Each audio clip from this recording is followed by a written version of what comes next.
Everyone has their own entertainment in life. I love an active lifestyle. I always liked getting new doses of adrenaline. I have tried a lot of things in my life. These are skydiving, skiing down steep slopes, bungee jumping from a bridge, and much more. My life was very bright, filled with a variety of impressions. I myself tried to connect my work with my lifestyle. Initially, I worked as a skydiving instructor and sold some sports equipment. After a while, I would already have my own small business. It all started with one small shop which had only quality goods. I was well versed in this matter and understood very clearly that the life of my clients directly depends on the quality of these products. And my business gradually developed, bringing in more and more money. But my life, saturated with all the colors of the rainbow, was deprived of the main thing, family warmth and comfort. I practically did not appear at home. I was always either at work or receiving new doses of adrenaline. But one day a very interesting thing happened. A couple of my friends wanted to get married. And to make it memorable, they decided to descend directly on parachutes to their exit ceremony. I undertook to help them in this matter. I instructed the guys in detail and prepared them, since they themselves were newbies in this business and were very worried. I arranged the perfect wedding gift for them. They will remember this flight for the rest of their lives. At this event, I met Meredith, a pretty brunette who won my heart. Meredith and I have been married for over 15 years. There was no room for boredom in our lives.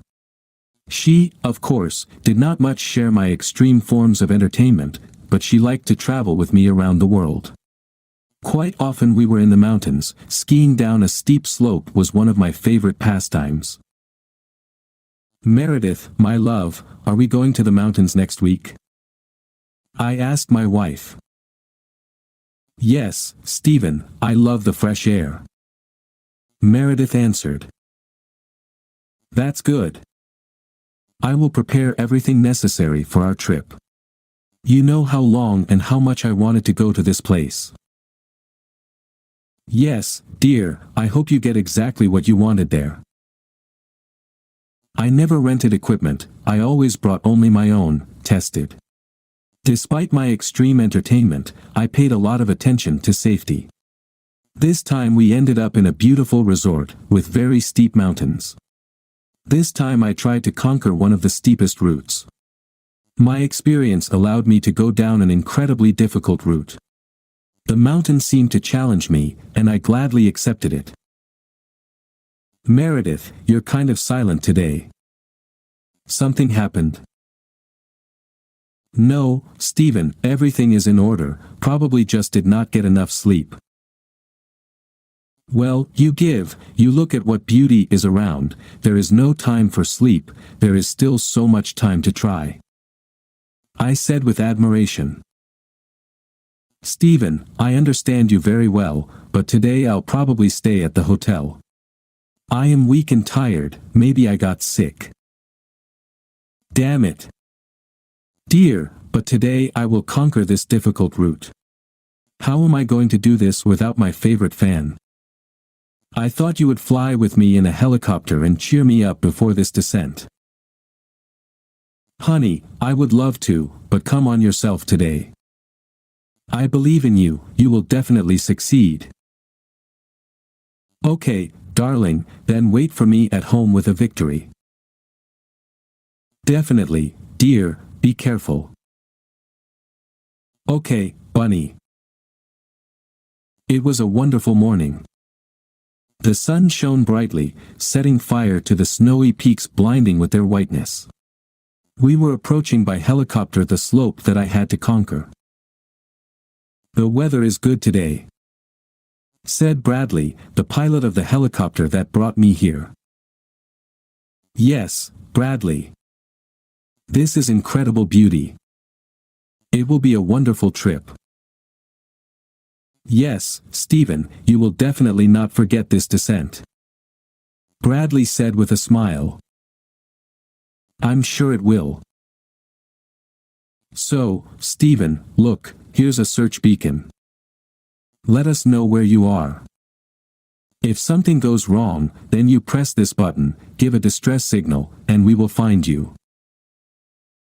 Understood, Bradley, thank you very much. Hope it doesn't come in handy. Of course, not useful, Stephen, you're a professional. I admire you, but let it be with you.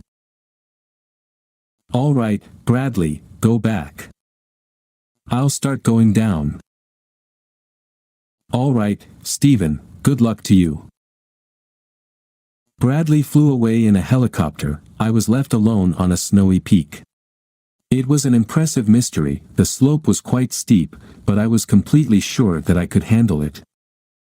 I put on my skis, got ready, and started down the slope. It was just incredible. I skillfully went around rocks and cliffs. But then something went wrong, my ski binding broke, and I began to roll down a steep slope.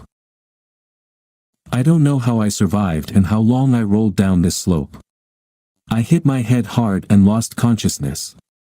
When I woke up, I was afraid to move. I understood that I should not have survived such a fall. I began to slowly pinch myself.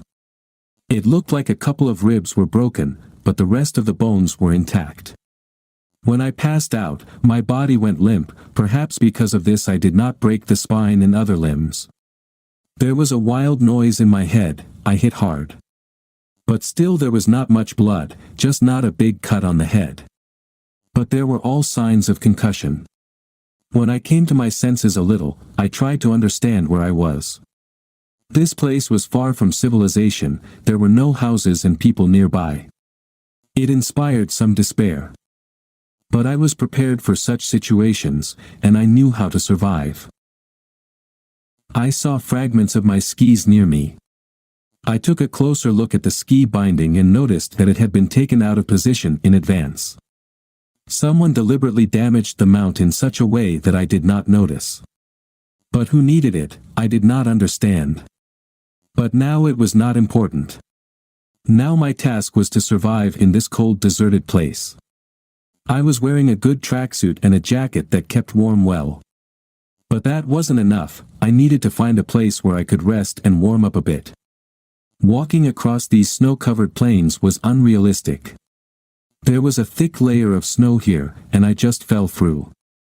From broken skis, I built a kind of snowshoes. This helped me stay on the surface of the snow. And I went to look for my temporary home. Soon I was lucky to find a small cave. I had matches with me, so I didn't have to make fire by rubbing dry sticks. Finally, I built a fire and began to warm myself. I had little water and supplies, because I did not intend to stay here for a long time. I took out a small iron mug and melted the snow in it to get a good drink. My body ached. I felt that I was all covered in abrasions and bruises. It was hard to breathe because of broken ribs. I had an elastic bandage tucked away with which I wrapped my torso as tight as possible. I took out the beacon that Bradley gave me, but it was not working. I opened the panel and saw that there was not even a power source.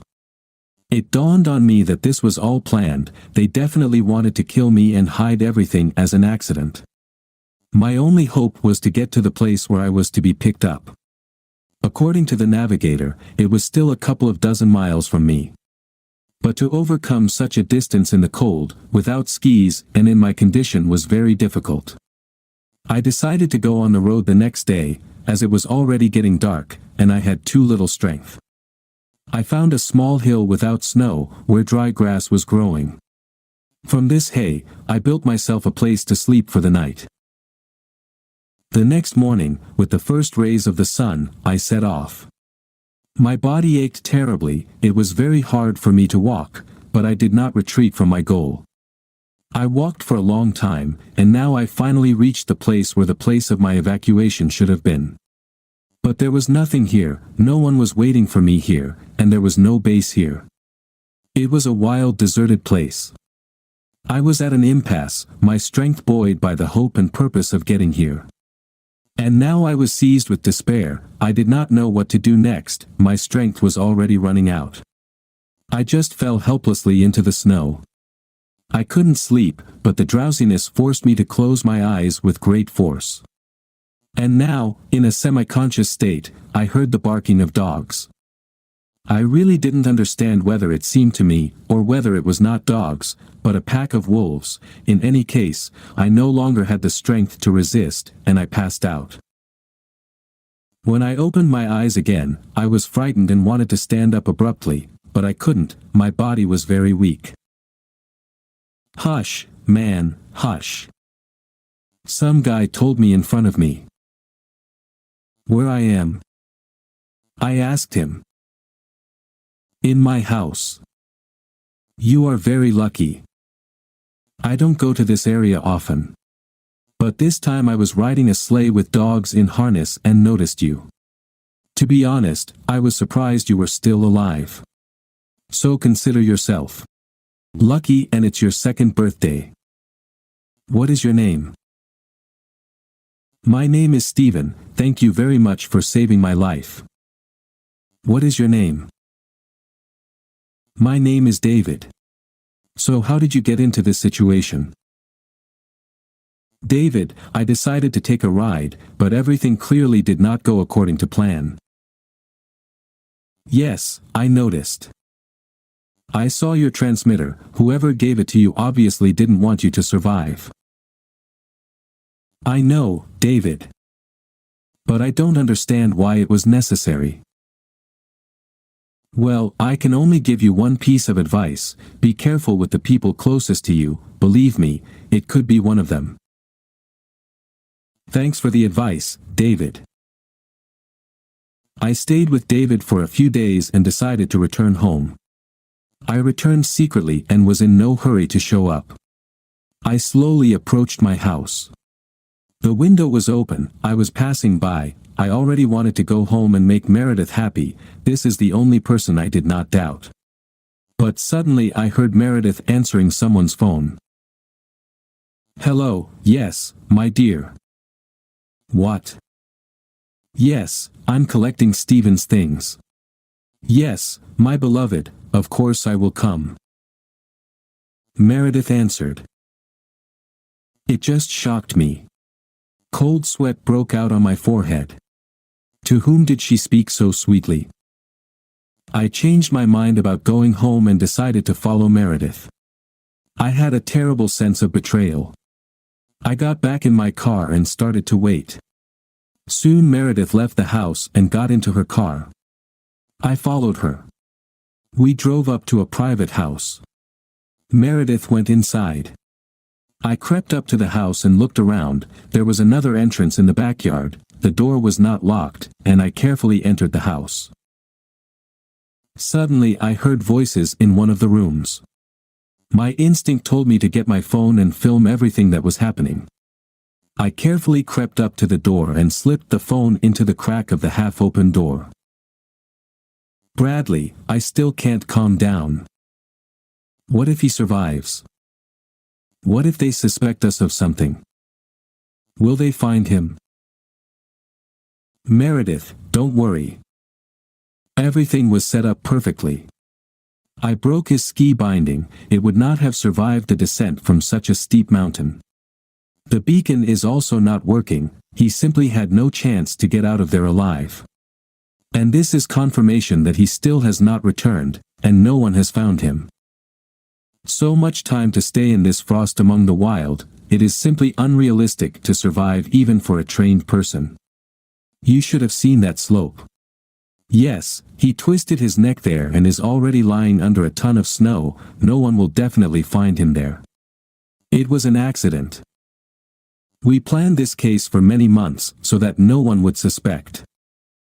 So do not worry. Soon you will officially be a widow and receive all of Stephen's property. And his corpse will remain lying in the snow. It's good that it was so. I'm already waiting for when, finally, I will own all his estate. Perhaps only after that I can calm down." Meredith replied anxiously. "I still know a good way to help you.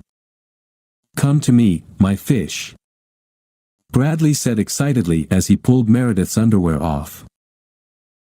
Then I could not stand it and burst into the room.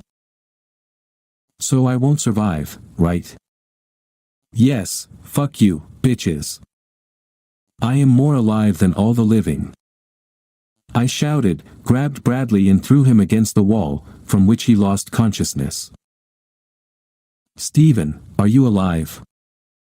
Stephen, calm down, you got it all wrong. Meredith screamed. Shut your lying mouth. I yelled and gave Meredith a good punch, which knocked her out too. The plan of my revenge came to me unexpectedly and instantly. Wasting no time, I drove the car to the backyard and quickly loaded these creatures inside the car. Then I went to the airfield where I had a small private plane. When they woke up, we were already in the air. Well, the creatures, I see, woke up. I asked with a crazy face. Stephen, what are you thinking? Meredith screamed hysterically. Stephen, calm down, please, let's solve this issue in a calm atmosphere, let's talk. Whined frightened Bradley. No, Nits. I heard you talking and I know what you lying bastards were up to. No talking. Pleasant flight. I shouted, fixing the steering wheel and opening the aircraft hatch. I threw those bastards off the plane at high altitude. They screamed in despair, realizing that they would break. Those seconds as they flew in free fall seemed to them a terrifying eternity of desperation. But I was not going to kill them, although I really wanted to. In their panic, they did not see that I had strapped them to their parachutes.